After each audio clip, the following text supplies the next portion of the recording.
At Mayo Clinic in Florida, we're predicting the unpredictable, using 3D printed life-size organ models to map out complex surgeries ahead of time. Learn more at mayoclinic.org/possible. Mayo Clinic, you know where to go. This podcast is a Believe Network and Siete production.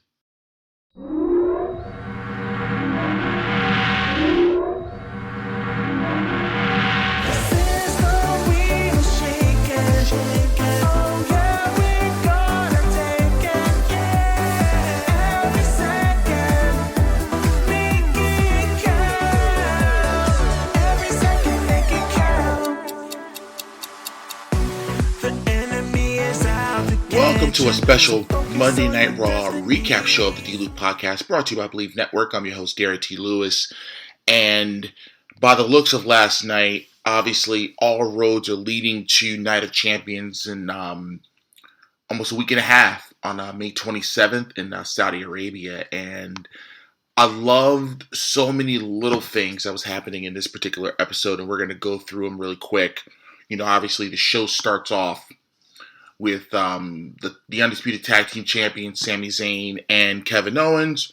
And, you know, how surprised they were when they found out that they were going to be facing Roman Reigns and Solo, which, for those that didn't watch SmackDown on Friday night, you know, Roman Reigns did his absolute best to berate the Usos, as far as mushing Jimmy Uso, which I was just like, oh boy. So that's, some things are going to be happening down the line. And of course, they're talking about how Sammy was more or less saying how Reigns went unchecked, for so long, and obviously him having the undisputed title isn't enough. Almost having it 1,000 days isn't enough, and he calls him a manipulator, and lets him know that he can't have the tag titles. And out of the blue, the Judgment Day music hits, and of course, everyone's talking about. Owens really was talking about let's fight. Let's fight, and saying let's see what they got to say. Damian Priest says, "Oh, well, actually, I do want to fight," but of course, Finn Balor's like, "No, let's wait. Let's talk about it." And then they said, if they were to, luckily get out of Saudi Arabia, with the tag titles intact, then there's going to be a lot of superstars waiting for them, to challenge for those titles. And I know Owens was saying something like, all right, we heard what you guys got to say. Let's hear what Dominic has to say. I think Sami Zayn said that. Let's see what Dominic has to say. And of course, let me tell you something. Dominic Mysterio has to be the biggest heel right now in WWE. I can't say the business per se, because I know there's a guy in AEW that's their world champion, MJF. He's probably one of the biggest heels in the business, but Dominic Mysterio is probably one of the top two heels in the company, and that is incredible. And next thing you know, they start fighting. They get the best of Owens and Zayn. Then, of course, Zayn and Owens get chairs, and they run off the Judgment Day. And obviously, from the heels of last week's episode, where The Miz was trying to convince, Shinsuke Nakamura to, join his, whatever it was he was trying to do, and Shinsuke turned him down. That led to a one-on-one match. I gotta say, though, just from bell to bell, people say what you want about The Miz, but that dude is just a solid, polished worker. I can't say anything bad about him.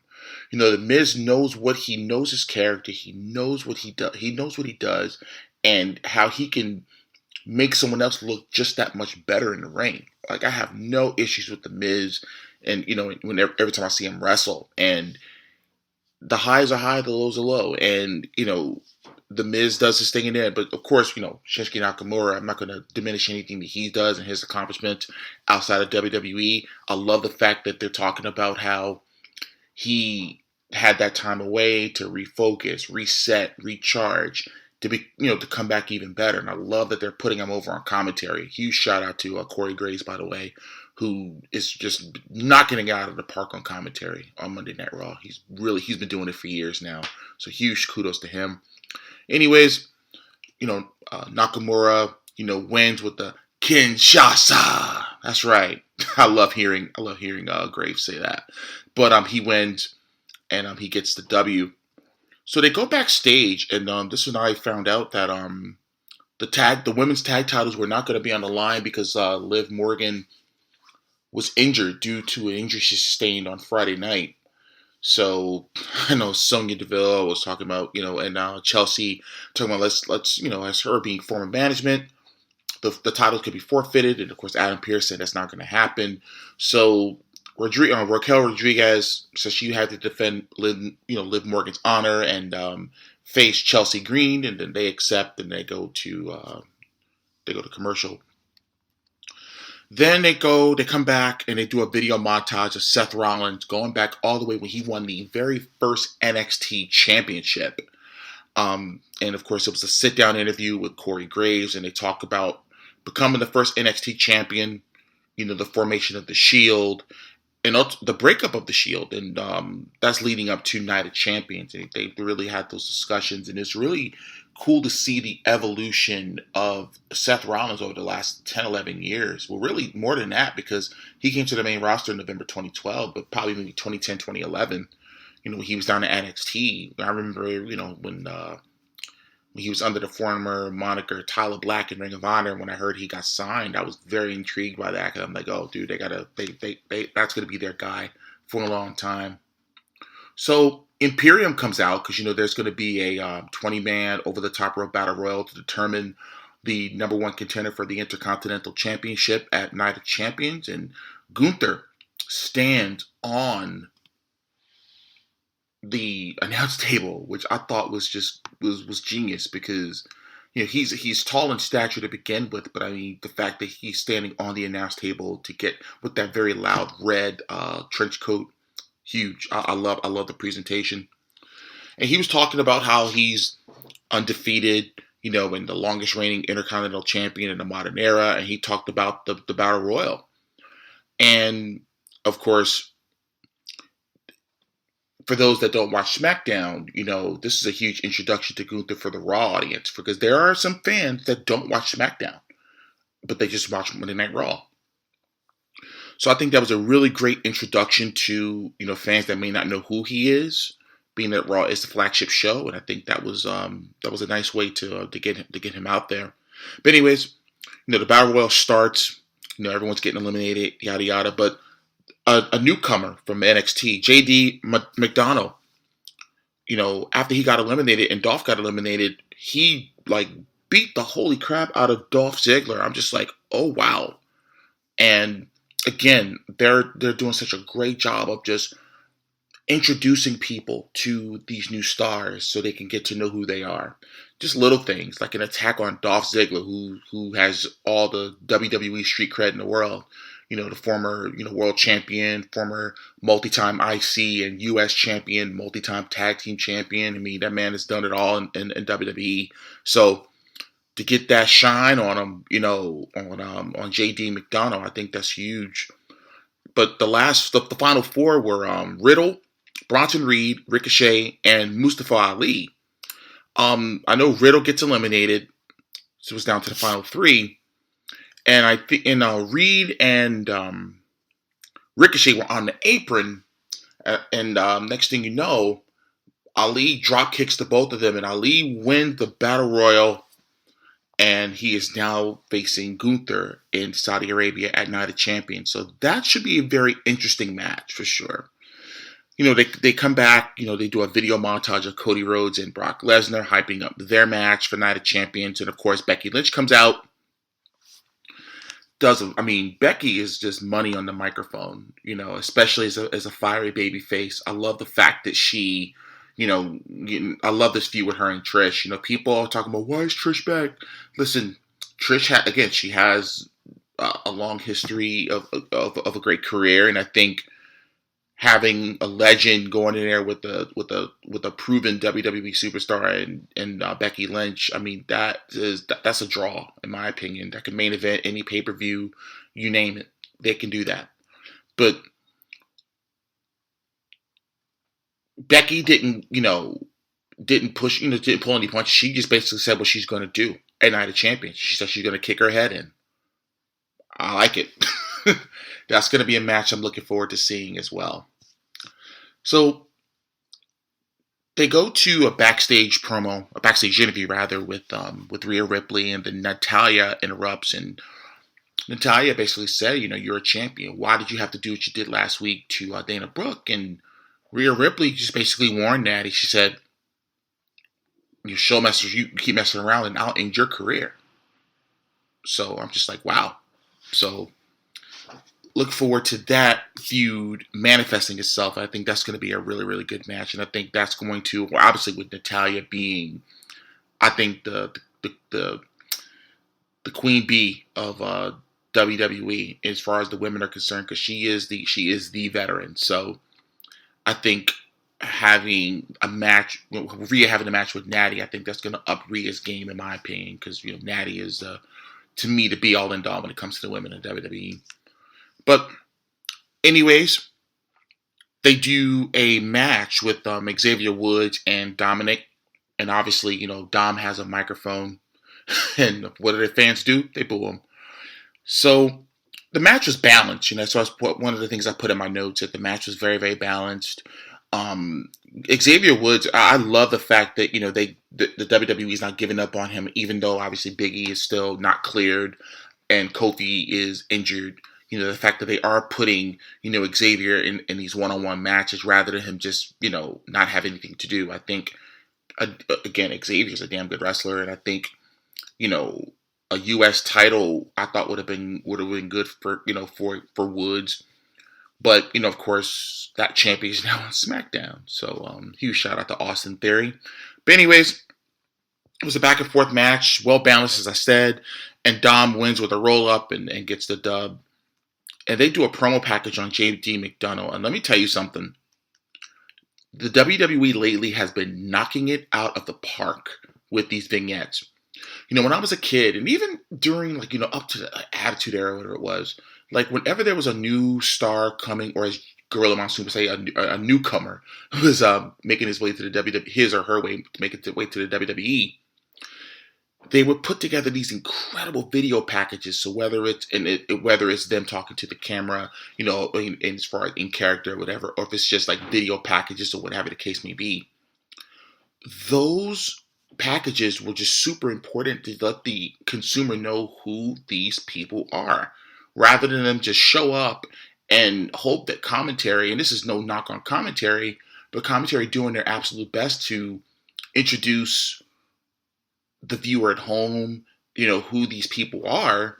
No, the video packages are super, super important. So huge kudos to WWE. I know back in the day, Dave Sahadi used to do a lot of their packages. Especially the most amazing one he did was the WrestleMania 17 video package with The Rock and Stone Cold for the My Way theme from Limp Bizkit. If you haven't seen that, just go on YouTube and watch it. You'll thank me later. But after that, J.D. McDonough does an interview with, in the back, and he basically explained why he did what he did in attacking Dolph Ziggler. He goes on to say, he's a former world champion. Why not make a name for yourself? And he's finished by saying, never bet against an ace. And then you could pan with the camera, and you saw Finn Balor looking down on him. Now, there has been rumor that J.D. McDonough's going to be the newest member of Judgment Day. And we shall see what happens with that. Now, there was a debut of a new tag team called Enda Share, managed by Jinder Mahal.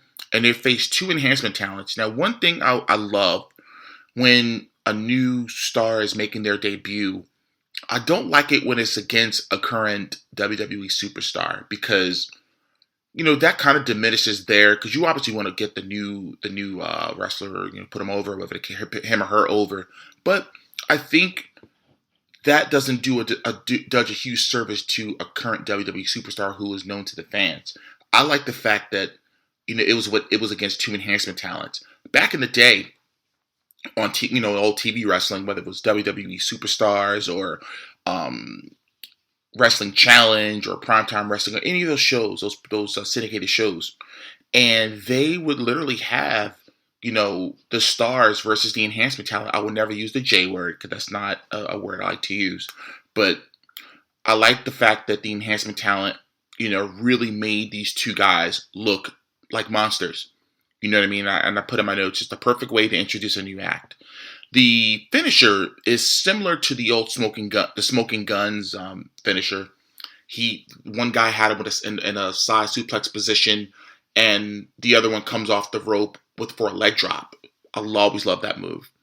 So that was a really really good presentation. And then Jinder Mahal had said something on commentary about about the team and who they are, and show some respect. And he gets on the microphone and speaks in Punjabi. So I'm looking forward to see how this plays out, as I always say. Of course, Cody Rhodes comes out, does a promo. He talked about the history of the Greensboro Coliseum. And he went to tell a story about the Scorpion and the Frog. And I was like, oh boy, I was scared for him. But the fans listened. It's amazing when the fans are really behind you, they're going to give you the utmost respect. Not one time since Cody Rhodes has been back since last year, do you hear the what chant during his promos. He demands the room. He commands the room. He demands it. Just with his presence, how he speaks. And he's passionate, and he's very real. Reminds me of a certain son of a plumber who happens to be his dad. And I miss Dusty. I miss Dusty Rhodes so much. Imagine what Dusty thinks of his baby boy, what he's doing and what he's accomplishing now. It's amazing. But they talked about that, the Scorpion and the Frog, and how, the Scorpion, bit the Frog, and, just the whole thing. It's all about trust, and it's basically leading it to the Brock match, and far as when he did trust Brock, the night after Mania in that tag match. So I'm looking forward to seeing now how this match is going to, where they're going to even put the match, because it can't be the main event. You know what I mean? I don't think that's going to be the main event. I would imagine it would have to be Roman in a solo against the Kevin Owens and Sami Zayn. That's just what I'm thinking. But again, we'll see. But very passionate promo. So Zoe Stark and Candice, LeRae backstage, and it was a segment, and I think Zoe was talking about just making fun of Nikki Cross, calling her weird, weirdo, whatever. And Candice LeRae was like, "Hey, that's my friend. Stop that."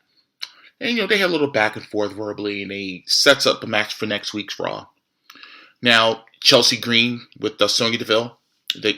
Chelsea's facing Raquel Rodriguez, and obviously by the reaction of the fans during the match, this is no fault of the wrestlers, by the way, but I think because they were looking so forward to a women's tag team title match, they didn't seem as invested or interested in a one-on-one match, because they really wanted to see those tag titles defended on Monday Night Raw. That's probably why a lot of people maybe bought tickets. You never know. But anyways, Raquel gets, it's a solid match. Chelsea Green, she does incredible character work, but she's a really solid worker. I like her work. But Raquel wins, and as Raquel is, she's standing at the front of the, of the ramp. She stood there a little too long, and I was like, oh, she's going to get attacked. And look, lo and behold, Ronda Rousey kicks her. Shayna Baszler they do a beat down, and they're basically saying, we want the titles. So as I could totally see the possibility of being maybe a triple threat tag match for the women's tag titles, with once Liv gets back, and you can have Sonya and Chelsea versus Shayna and Ronda versus Liv and Raquel Rodriguez. So we'll see. Do you see Paul Heyman shaking hands with Gunther backstage, which I thought was let's see what's going on with that. And they do a part 2 of the Seth Rollins Corey Graves interview, and again, really highlighting, how he, just how he became the architect, and leaving the Shield, and he was like, imagine, if I didn't do what I did and turning on the Shield the first time. So it's all leading towards the match he's going to have at Night of Champions against AJ Styles for the brand new WWE World Heavyweight Championship, the newly created WWE World Heavyweight Championship, I might add.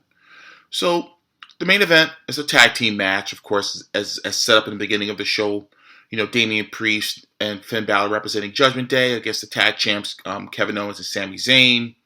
Like I said, all those guys know what they're doing in there. There's probably over at least 80 or 90 years combined of wrestling experience between all four of those guys. So it's going to be nothing but top quality. But the Judgment Day wins. So probably leaving a little bit of doubt because obviously they want to put the focus on that tag match in Saudi Arabia, next Saturday, and the possibility of Roman and Solo Sikoa winning the belts. But anyways, that exchange with Paul Heyman and Gunther basically was allowing Gunther to interfere in the match. He prevented Sami Zayn from hitting the haluva kick, but that distraction allowed Finn Balor to deliver a shotgun drop kick and of course hit the coup de grace for the W. So that's how we go off the air. So again, this match, it's a very slow build, for next Saturday's pay-per-view. I wasn't expecting, a 10. I would give this maybe a solid 8, only because of the fact that they were just giving you a little bit of, okay, we're not going to give you the whole enchilada, we're just going to give you a little piece. So, like I said, all roads are leading to next Saturday's show. I'm looking forward to it. Guys, I'm going to get out of here, but again, this is just a quick follow-up on last night's Raw. I have a long day ahead of me, but just remember you can follow me on my social media. It's The Real DT Lew on Instagram and Twitter. There's Derrick T. Lewis official page on Facebook. You can go to my store, shop.derricklewis.com, and you can go to my YouTube channel, The Real DT Lew, or you can look up Derrick T. Lewis. Just remember, whatever you do in life, always remember to make it count. See you next time.